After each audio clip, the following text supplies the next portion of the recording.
ඒ මාරයා ලෝකෙටම අධිපතියයි. බුදුරජාණන් වහන්සේ හැරෙනකොට ලෝකයේ අධිපතිම කෙනා මාරයා.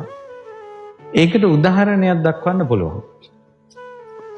එදා ලෞතර බුදුරජාණන් වහන්සේගේ සම්බුදු අසිරිය බලන්න දස දහසක් ලෝක ධාතු වල සියලු දෙවියෝ බ්‍රහ්මයෝ බොමුලට එකතු වෙලා හිටියා.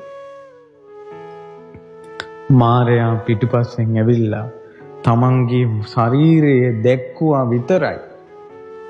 රෝමෝද්ගමනයේ නොවුන බ්‍රහ්මෙක් නැහැ. රෝමෝද්ගමනයේ නොවුන සක්‍රයෙක් නැහැ. දෙවියෙක් නැහැ. සියලු දෙනාගේ ඇඟේ රෝමෝද්ගමනය වුණා, බය වුණා.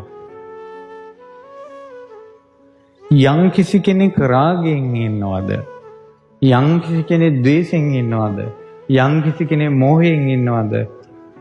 ඒ මරුට හිතෙනවා සිද්ධාර්ථයට විරුද්ධ වෙන්න ඕන කියලා. හිතපු ගමන් රාගයේ තියෙන සියලු දෙනා විරුද්ධ වෙනවා. ද්වේෂයේ තියෙන සියලු දෙනා විරුද්ධ වෙනවා. මෝහයේ තියෙන සියලු දෙනා විරුද්ධ වෙනවා. එතකොට රාග දේශ මොහ තියෙන දෙවිවරුත් සිද්ධාර්ථ කුමාර බෝධිසත්වයන් විරුද්ධයි. රාග දේශ මොහ තියෙන බ්‍රහ්මයොත් සිද්ධාර්ථ කුමාරට විරුද්ධයි. එතකොට සමහර යක්ෂයෝ ඉන්නවා. ඒ යක්ෂයෙක් දැක්කොත් එහෙම මිනිස්සු උණු වෙනවා ඇඟ බයට. එක යක්ෂයෙක් දැක්කොත් මිනිසුන්ගේ ඇඟ බයට උණු වෙනවා.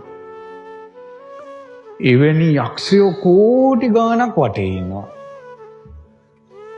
වසවත් මරු සමග අර සියලු බ්‍රහ්මයෝ සියලු දෙවිවරු ඒ සුලූලු අත පලා ගියා. පෙලක් ඒ මොහොතේ රාග දේශ මොහ අධිකව හිටපු අය ඔක්කොම මහ බෝධිසත්වයන්ට විරුද්ධ වුණා. මගේ සිද්ධාර්ථ මහ බෝධිසත්වයන් වහන්සේගේ ඇඟේ රෝම කූපයක්වත් හෙල්ලෙන්නේ නැහැ. සියලු දෙවියන් බඹුන් සහිත ලෝකයාම මරුගේ දර්ශනයෙන් බය වෙද්දී සම්මා සම්බුදු නොවී සිටියදීම බෝධිසත්වයන්ට බය නැහැ. එහෙනම් බුද්ධත්වයට පත් වෙන්න කලින්ම ලෝකයේ අග්‍රම කෙනා කවුද? අපගේ සිද්ධාර්ථ මහ බෝධිසත්වයෝ.